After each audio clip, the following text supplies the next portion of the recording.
Right. Well, today we're going to do a really short bonus podcast episode. And this is on the heels of the previous one, which was, what does 2024 look like to you? Now, this is the beginning of February, so 1 month is down out of the whole year. And I've got a question for you. If you could sit here and fast forward to February 1st or 2nd or 3rd or whatever, 2025, and you had the ability to make some changes, what would they look like? What would 2025 look like for you if you had the ability to make and implement changes and you could see long term what it looked like? That's the reality of the discussion today that I want to bring out in this bonus podcast episode. Now, 1 month down, and I decided that in the beginning of the year, normally what I do on the website is I write articles. I usually set about 4 or 5 goals. This is the 3rd year in a row that I've set 5 goals, and they're worth pursuing, and they're very large, as it were. So what I ended up doing the past 2 years, and I'm continuing to do in this 3rd year, is at the end of every month, I check them. Okay, well, what does it look like 1 month down into those goals? And if you're not setting goals, then I think you're missing out for multiple reasons. When you set some kind of, first off, most of you probably aren't setting goals, and you should be. Whatever those goals are. Some of them are very long-term and some of them are short-term. Wherever you find yourself in that paradigm, you should be looking at, okay, well, what kind of goals can I actually set? And that's the reality, is that numerous people don't.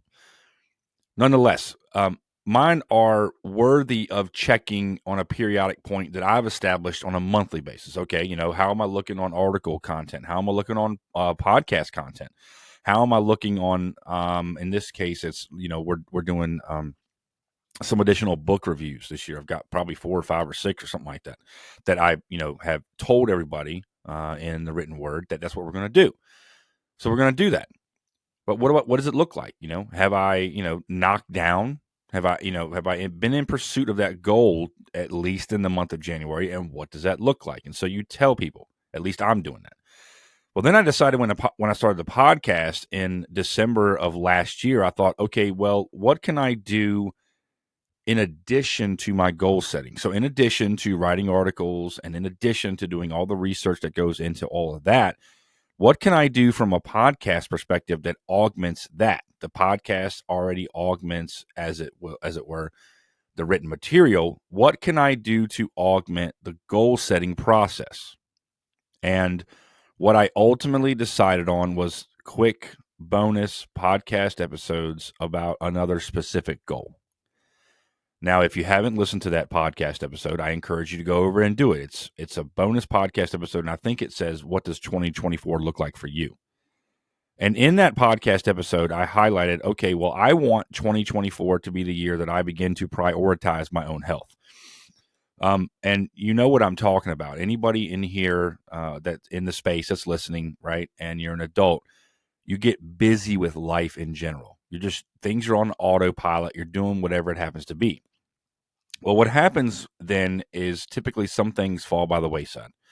And many of us, when we get older, it tends to be our health. We don't prioritize it. In the list of things that we've got to do, being intentional about what it is that we think our health should be gets knocked down a few pegs. Usually there's a bunch of things that take place in that. In addition to that, what usually happens for most of us is we begin to build habits. See, a lot of us work under the assumption that I'm going to determine what my future looks like, but that's not the reality. John Maxwell talks about how you determine your habits, and your habits determine your future. So in that vein, what kind of habits have you been establishing? And as far as, your physical form, your physical health, it's your habits have determined, in large part for many of us, they've determined that our health is not as stellar as we'd like it to be. So at the beginning of the year, I said, okay, from a podcast perspective, I'm going to have that conversation. And I'm going to start talking about, okay, well, what does it look like 1 month in, 2 months in, whatever, and what I'm doing. In addition to, what can I talk to you, the listener or the watcher, if you're on YouTube and Rumble, about what you could be doing yourself? And there's a lot of variables, and I'm not going to hit all of them, right? So it's like hitting a moving target. I won't hit them all. But after 23 years of being in this trade and working around, pipe fitters, crane operators, electricians, etc., and ironworkers, of course, I know that there are people out here that could take what I'm talking about, tweak a few different things, and personalize it for themselves. And then if they were intentional about implementing some things in 6 months, just 6 months, your life will look radically different than it will than if you just continue on with the status quo. So 1 month down into 2024, what does it look like for me? Now, my prioritization was health, but let's get down into some of the more specific things.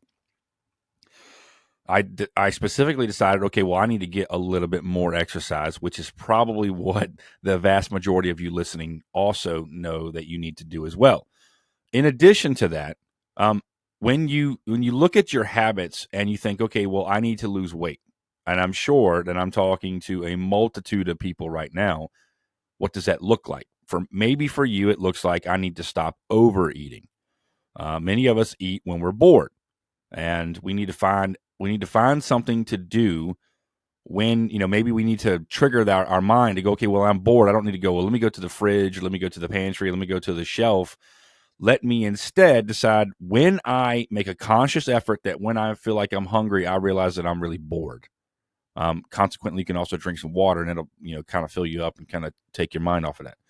For some of us, it might not be the amount of food we eat. It could be what we eat. Maybe you are, and I think this is probably applicable to millions of people in the country, you're addicted to sugar. And sugar carries enormous amounts of calories for a small bit. And maybe you need to go, okay, well, I need to get off of sugar. And I need to, be in the pursuit, of course, of becoming more healthy and losing weight. Now, for me, all right, I like good quality beer. If I went to an event and they had Budweiser, Bud Light, Corona, etc., I'm not going to partake. I don't want any of that. I want the porters and the stouts and the high caliber bread in a bottle, 300 calories per bottle. Well, what those calories are, then, I mean, they're delicious, but they're empty calories, and they're empty calories that my body is putting on, which means more pounds putting on, and then obviously you get sluggish. And what happens for most people, because I know, as I said before, 23 years in, I know that there are probably, to be blunt with you, millions of people who could be watching this or who could be listening to this, and you intuitively know that you have substance abuse issues. And if you're listening and you're married to someone and that person has substance abuse issues. Well, the old saying that you can't help someone if they don't want to help themselves is certainly true. So the idea behind the whole process, at least at the beginning, is get an understanding that I know that I need to change. I know that I need to change. And what does that change begin to look like? And so for me, it was, okay, well, craft beer might be delicious. I need to begin the process of not partaking so that I can lose weight and become healthier. The other thing that happens for many, many other people, and I've heard, if I had $1 for every time I've heard a story like this, so many people that partake, whether they partake of multiple, Budweiser, Bud Light, whatever, maybe they even partake of craft beer, maybe they partake of liquor because they are seeking to get drunk and they want to basically escape life. Your inhibitions, the decision-making process that you have that puts up walls around you that says, okay, well, I don't want to go over here. I don't want to do this. It could be that you don't want to eat more. You drink a little bit and you go, well, I think I'm going to have a couple snacks. Or even far worse, on the other end of the spectrum, you know that you should not be talking to other people if you're a married person, and your inhibitions are lowered because you're feeling good. You have alcohol in your system. Somebody else comes and talks to you, and you make decisions that you otherwise would not have been. Well, wouldn't it be wise then to consider the sheer possibility of, in pursuit of becoming more healthier, you also get the added advantage, which is probably more important in the first place, which is maintaining vigilance in your own life so that one piss poor mistake that you make doesn't derail everything you've worked for. And I'm not just talking about work, I'm talking about your entire family. kids in tow. All right. So for me, I wanted to lose those extra calories and begin that process. By the end of January, I was down probably about 11 pounds.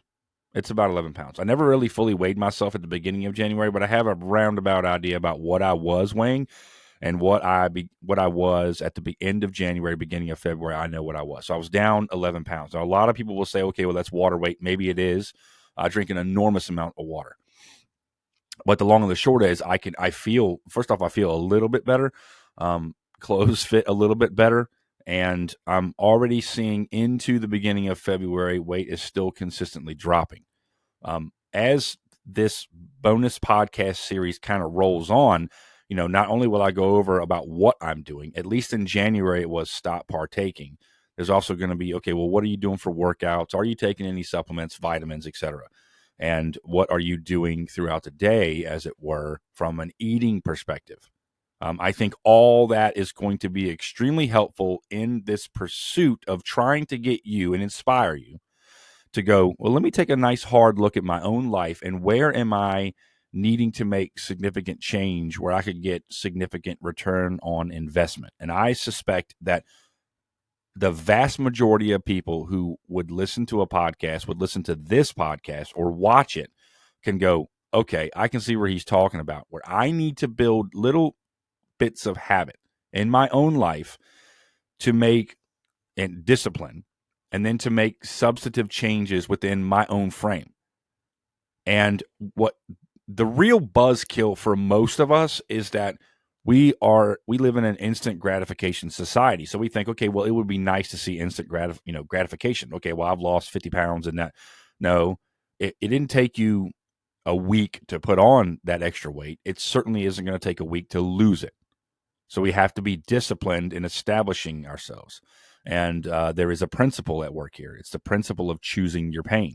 And what I mean by that is, okay, well, am I going to choose self-discipline now, or by default, will I choose the pain of regret later?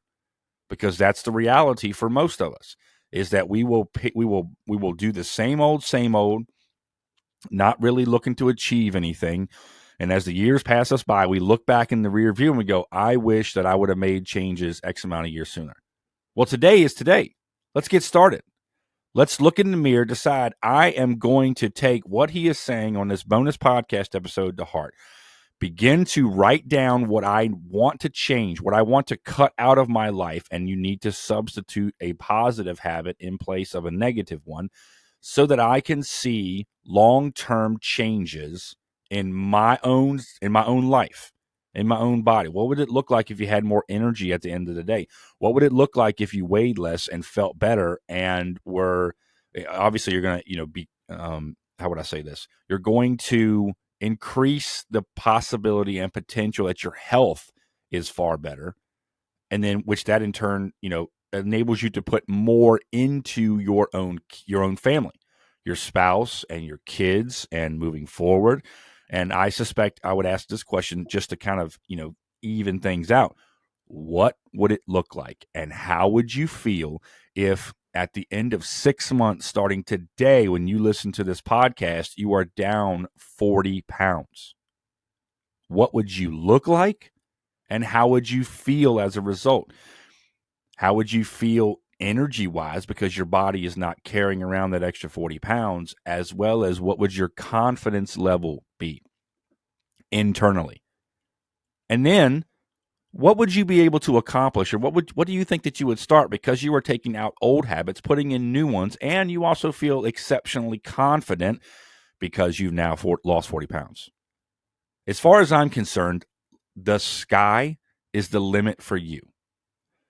So as I end this bonus podcast episode, I want to inspire you to seriously consider setting some goals and thinking internally, what do I need to do to implement those goals? And if you want to actually begin the process of changing things on a personal note, physically, right? Changing your body structure, changing how much fat you actually carry around and feel better and have more confidence or whatever, then I suggest that you jump on board, set yourself some goals. You can drop some comments, whether it's on the contact page or the YouTube channels for the bonus podcast episodes that I intend on dropping at the end of every month, detailing my own specific journey in this regard. And then let me know what, it takes place in your life. And I leave you with this one question. What would it look like if you set a goal today and began implementing it going forward? Think about it. Set some goals. Change your life one day at a time. This is the Wealthy Ironworker Podcast. Thanks for listening.